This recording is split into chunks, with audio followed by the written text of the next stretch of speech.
Kendrick, look up, look up, look up! Think you've seen rap feuds before? You haven't seen anything like this one. Hip-hop has never seen a beef quite like this. Two hip-hop titans going head-to-head. Pop music had Madonna and Cyndi Lauper. Hip-hop has Drake and Kendrick Lamar. A clash of titans, the Pulitzer-winning Super Bowl headliner. My name's Kendrick Lamar, and I'll be performing at Super Bowl 59. Meet me in New Orleans. And winner of 5 Grammys this year, including the coveted Record of the Year for Not Like Us. We're gonna dedicate this one to the city. Compton, Watts, yeah. Kendrick Lamar is having the best week ever. Versus the second most streamed artist of all time, with club hits like Nice for What. Drake has always had some commercial success and has been able to sell out arenas and stadiums. It is two icons. You guys are huge artists. You guys are the biggest of the biggest. Some celebs taking sides. Who is winning? Oh, Kendrick. I think Drake.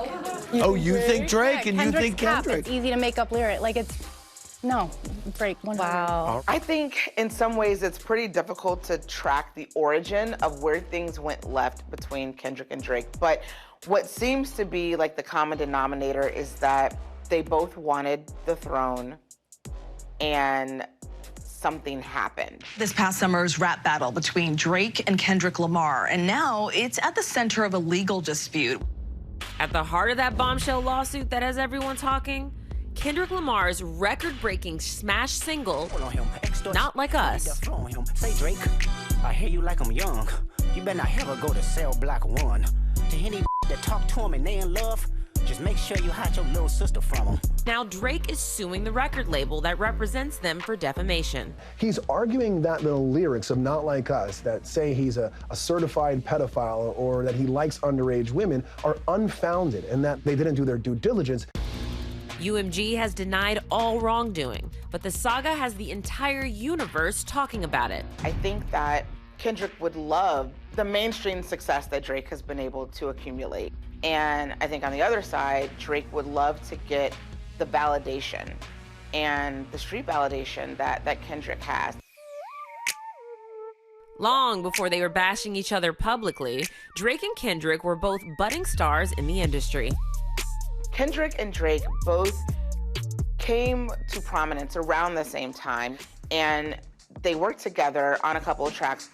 But the one-time collaborators would soon turn into foes after Kendrick name-dropped every major rapper on Big Sean's Control in 2013. There goes for Jamaica, Big Crit Wale, Pusha T, Meek Mills, A$AP Rocky, Drake, Big Sean, J Electron, Tyler McMillan. I got love for you all, but I'm trying to murder you.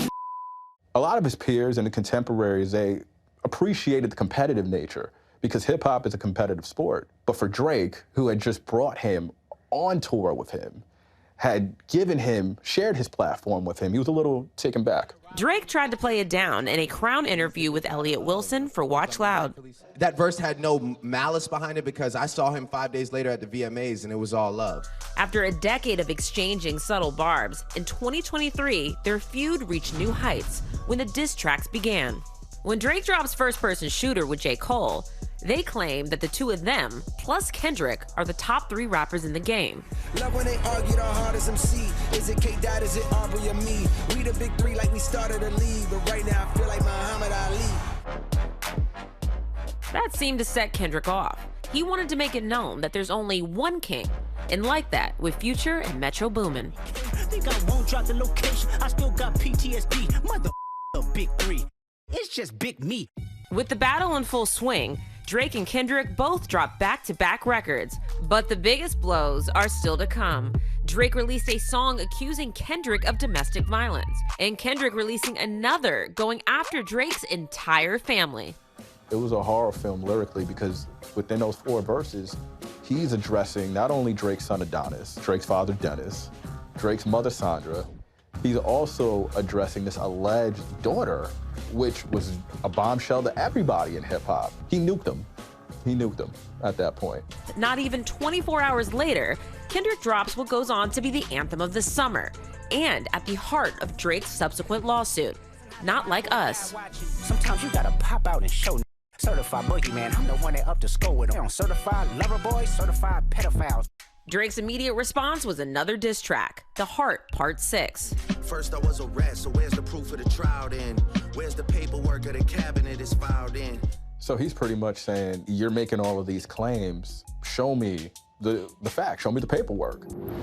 But the real paperwork was filed in court when Drake sued not Kendrick Lamar, but Universal Music Group, or UMG, which represents both artists. All of these lyrics, and even more, is at the heart of Drake's lawsuit because he's saying he's not a pedophile. He's never been adjudicated or even arrested or charged as one. He's not in any kind of sex offender registration list. And so all of these allegations are defamatory and they go directly to the harm that he points out, or even just his reputation falling by the wayside because of it. Claiming these accusations led to a harrowing shooting that injured one of Drake's bodyguards. The suit also alleging that the record label promoted Kendrick at the expense of Drake's career. UMG saying in a statement, in part, not only are these claims untrue, but the notion that we would seek to harm the reputation of any artist, let alone Drake, is illogical. Further saying he now seeks to weaponize the legal process to silence an artist's creative expression and to seek damages from UMG for distributing that artist's music. We have not and do not engage in defamation against any individual. We will vigorously defend this litigation. ABC News reached out to both Drake and Kendrick Lamar's team for comment. Drake's team did not respond. Kendrick's team declined to comment. I don't remember anybody suing anybody because of a rap beef. Are you guys taking the fun out of the art? Maybe. Does Drake have a stance where he feels like it's a defamation of character? I don't know. He got bruised. He didn't get killed. Rap feuds have been ingrained in hip-hop culture since the mid-'80s. From Roxanne Shante heading back at the rap trio UTFO with Roxanne's Revenge, to Cardi B and Nicki Minaj igniting a feud in 2017. But perhaps the biggest of all goes to the Notorious B.I.G. and Tupac Shakur. What people don't understand is Biggie and Pac were really friends. Really friends. This is big. DJ Enough was Biggie's tour DJ. He had a front row seat to how the feud played out. I always felt like with these rap beefs, if they could all keep it on record, if they could all keep it on stage, that's to me where I want it. But Biggie died. Pac died. Something was terribly wrong. And then all of a sudden, it wasn't funny anymore because we lost both of them in a very short period of time. It was beef, it was hip hop, but that losing them was not hip hop.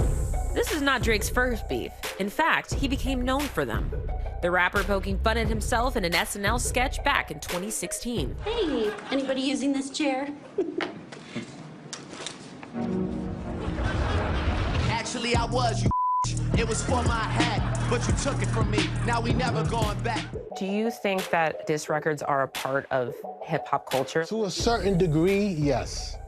I mean, I know everything's always been about boasting and bragging, and that's always been a part of like who we are, and we're telling stories, and half of the stories are fake, you know, like a lot of these guys portray gangster, but they're not gangsters. The real gangsters want to be rappers, and the rappers want to be gangsters. It's a tale. In the battle of the wordsmith versus the hitmaker, each rapper now fighting for the top spot in hip-hop. At the end of the day, Kendrick should continue riding this wave. He's about to go on world tour, so show the world what a lot of us have known about you for so long. And moving forward, Drake also is about to go on tour. But I think the beauty, at least I'm hoping what the beauty is one day they can get back together and maybe give us some good music together. And maybe they will both win a Grammy for that one. Our thanks to Megan. For more on this story, watch Impact by Nightline, Kendrick versus Drake, The Feud, now streaming on Hulu.